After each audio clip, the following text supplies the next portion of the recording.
Hey guys, I've been doing YouTube for a bit over a year now, and I wanted to share a bit more about how you can get started building your own channel on here too. Starting a YouTube channel is an exciting venture that allows you to express your creativity, share your knowledge or passion with the world, and connect with a global audience. YouTube has become a powerful platform for content creators, offering immense potential for building a personal brand and generating an income. In this video, I'll walk you through the process to get started, the equipment and subscriptions I use to produce videos and manage taxes, and hopefully provide some valuable tips to set you on the path to success. Before we get into it, if you haven't already, please make sure to subscribe to my channel down below. I post a lot of content in the personal finance and investing space, so make sure you hit that button down below. The first thing you want to do is to find your niche. There are many places to get inspiration, such as in your workplace, from friends or family, or just something you have a passion or interest in. Another way you could find your niche is by asking yourself, what do others already come to you for advice about? Are you a great cook, a DIY enthusiast, or even something as niche as an interest in car engines? YouTube has over 2 billion users on the platform, so even if just 0.1% of users are interested in your niche,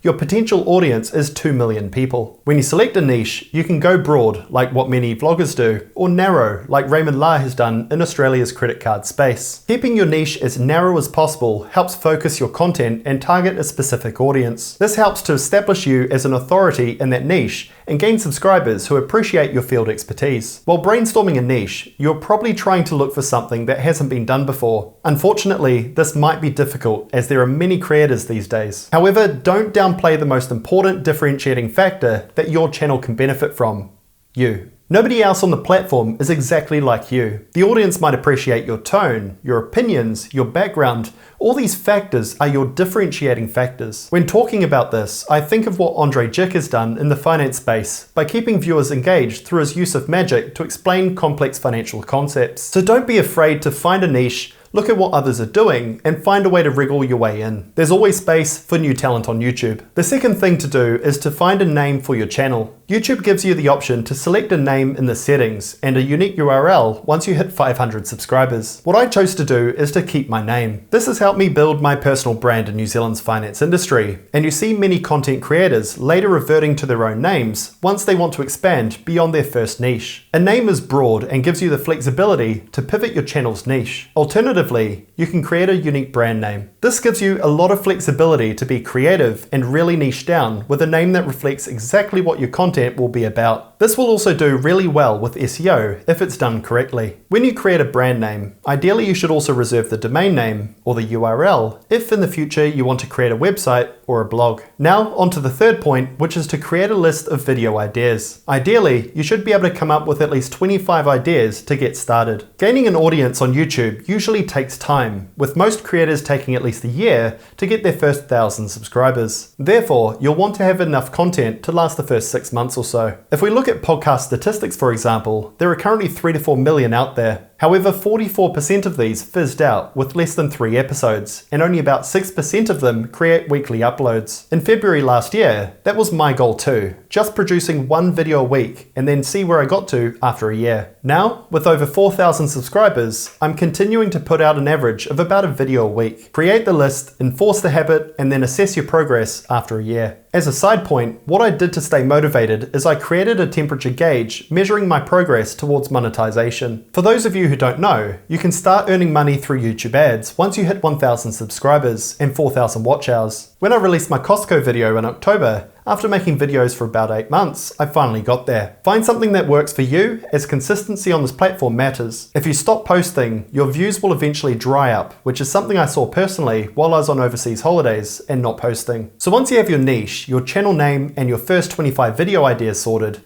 it's time to start making your videos. At this point, you'll be wondering what is required to make a good video.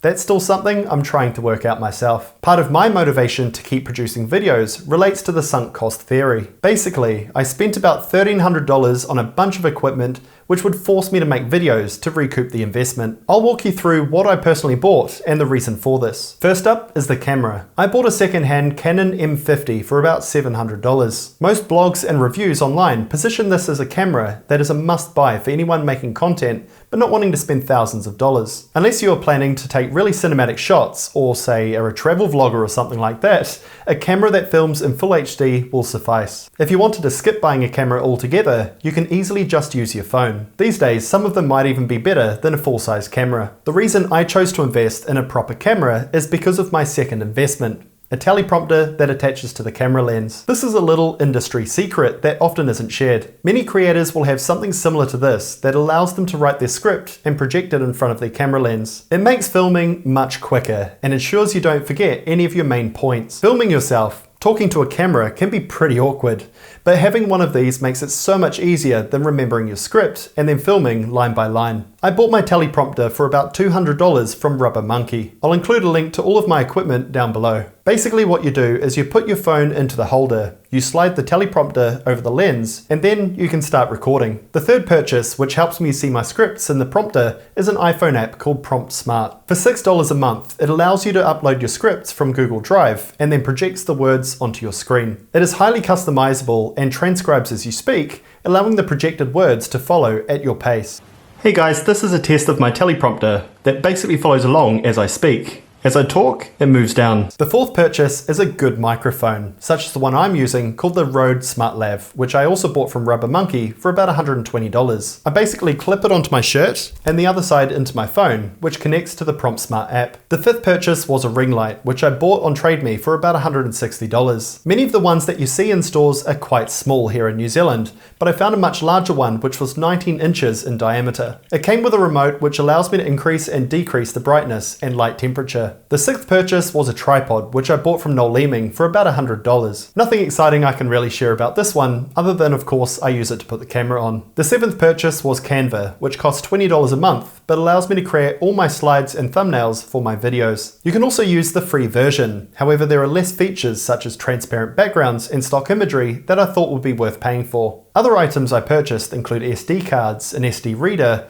Google Drive storage, that kind of thing. I recently started paying for Time Vault, which uses AI to edit out white noise in my videos. It just makes the editing process a lot quicker. However, it isn't cheap at $17 a month. For an example of what it does, that break would have been cut out. Fortunately, I save money when it comes to editing software, as I'm currently using DaVinci Resolve, which has no ongoing cost. Outside of video production, I also route all of my income through a service called Henry. They basically do all of my taxes for me in a really simple and easy to use website. All they charge is a 1% fee on all revenue paid through them, with no fixed or hidden costs. I made a video about Henry in the past. If you'd like to check them out, I'll include a card at the top right corner. To round out the video, I'll share some more tips for getting started. The first is that you should aim to create videos of at least 8 minutes length. This is the minimum time YouTube require to put mid-roll ads in your videos. This makes the videos more attractive to YouTube to share with more people, as they have more placements for ads, which they can then go on to sell. The second tip is to always reply to comments. This improves your video engagement and connect with your audience. The third tip is to change up your content from time to time, as you never know what type of content might get picked up. And when it does, make sure to keep posting similar content to quickly grow your channel. And finally, make sure to fill out all of the details as best as you can when publishing a new video. You want the algorithm to have as many reference points as possible when it comes to recommending your videos. Understand that building a successful YouTube channel takes a lot of time and patience. You need to be determined to make this work, and if you aren't committed, you'll quickly burn out. If you make videos like mine, you'll also have to be comfortable putting yourself out there. You might not always get things right, but it's better than never trying in the first place. When you start out, you'll have low view counts, low subscriber numbers, and perhaps you'll be questioning why you're even doing this. Set yourself goals, both big and small, which will keep you focused on succeeding. In addition to the temperature gauge that I showed earlier, I also had this spreadsheet where day by day I recorded how the channel was performing. I'll include a link down below if you're interested in checking it out. Overcome your hesitation, celebrate your milestones, and surround yourself with a supportive community. I really hope you gained something from this video. I hope to see more people starting their YouTube journeys, and please let me know down below in the comments if this was useful to you.